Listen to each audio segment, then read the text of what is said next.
Good evening and thanks for joining us. It is unthinkable. A quiet rural corner of Nova Scotia staggering under the weight of a despicable crime. One of the worst mass killings in Canadian history.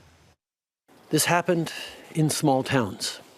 Portapique, Truro, Milford, and Enfield are places where people have deep roots. Places where people know their neighbors and look out for one another. Now these communities are in mourning, and Canada is in mourning with them. To the grandparent who lost a child, to the children who lost a parent, to the neighbor who lost a friend. The RCMP say more than 18 people, men and women, are dead, plus the gunman. It appears that some of the victims were known to the suspect, and others were targeted and not known to the suspect. 16 crime scenes are being investigated, including 5 houses burned to the ground. There may be more victims inside. For 12 hours, the gunman continued his rampage, able to keep going for so long because he was disguised, driving a mock RCMP vehicle and wearing a police uniform. Among his victims, RCMP Constable Heidi Stevenson. Our hearts are broken. My heart is broken.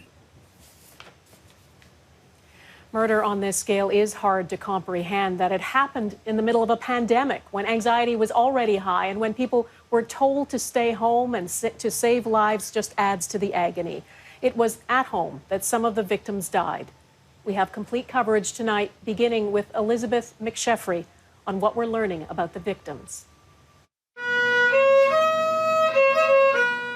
She was a gifted violinist, and 17-year-old Emily Tuck shared her music as a way to entertain and encourage those told to stay at home during COVID-19. Emily's mother, Jolene Oliver, said to love poetry and books, and father, Aaron Tuck, remembered as a handyman with a gift for leatherwork. Just one of many families torn apart. The sad part is that they're all gone together, but in a way, because of how close they were, I'm glad that none of them are actually suffering for each other, because they would never be able to survive without each other. They were very close. At a time when we're praising nurses as heroes, 2 are being honored. Heather O'Brien and Kristen Beaton both worked for the Victorian Order of Nurses, which today described O'Brien as a wife, mother, and grandmother who shared her deep caring of others as a VON nurse for nearly 17 years. And Beaton, a continuing care worker, as a caring and compassionate member of the Victorian Order of Nurses team. Lisa McCulley taught grade 3 and 4. On Twitter, her Regional Center for Education says she was beloved by both her students and colleagues. A couple, both of whom were correctional officers, are among those killed. Sean McLeod worked at the Spring Hill Institution for more than 20 years, and Alana Jenkins at the Nova Institution for Women in Truro. Another couple, Greg and Jamie Blair, ran a natural gas and propane business near the area where the massacre took place.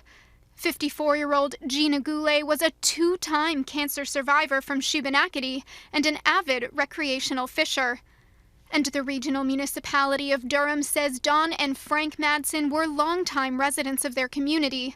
Dawn was a former long-term care worker. Constable Heidi Stevenson was the first casualty to be named in the tragedy.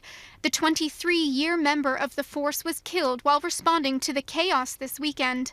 She leaves behind her husband and 2 children.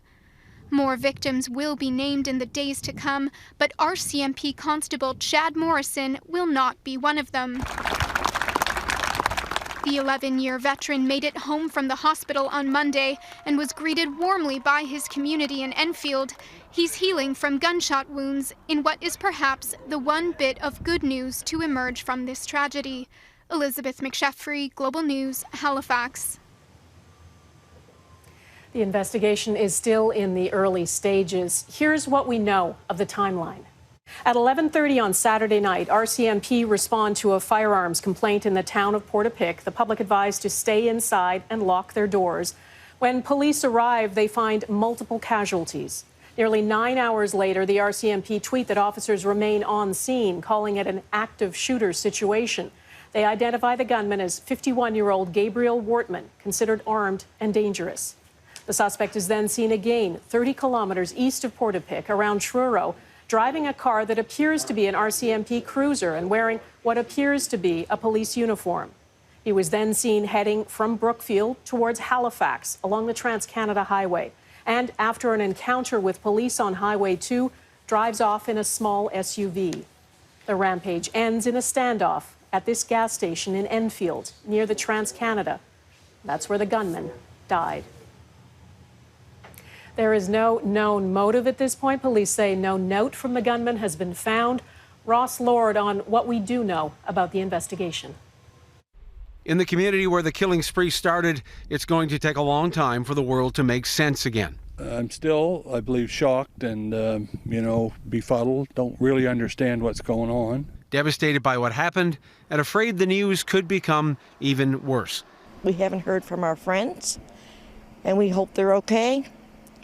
The son has been trying to get a hold of them and still hasn't had any word. Investigators say there are 16 crime scenes, including 5 houses burnt to the ground. We believe there may be victims still within the remains of those homes.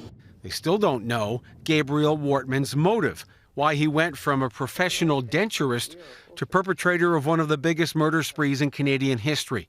His high school yearbook caption suggests his future may include being an RCMP officer. No one expected him to disguise himself as a Mountie so he could kill unsuspecting victims.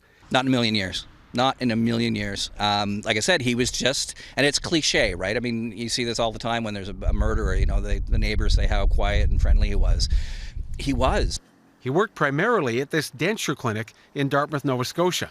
The owner of this strip mall says Wortman rented a second clinic here in Halifax for more than 20 years, paying his rent on time, and recently driving what looked like an old police car with the decals removed but reflective tape still visible.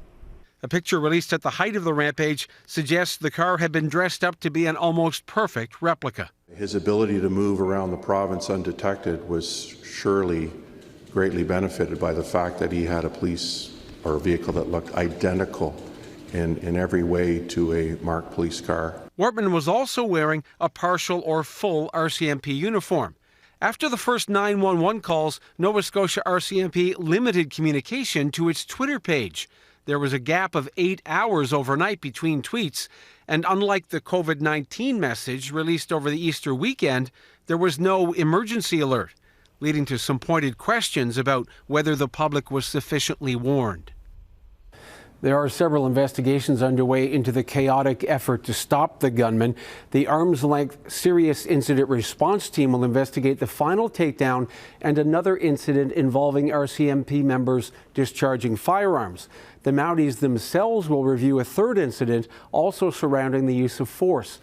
Just the start of what is sure to be an unprecedented review of how this happened and how authorities responded.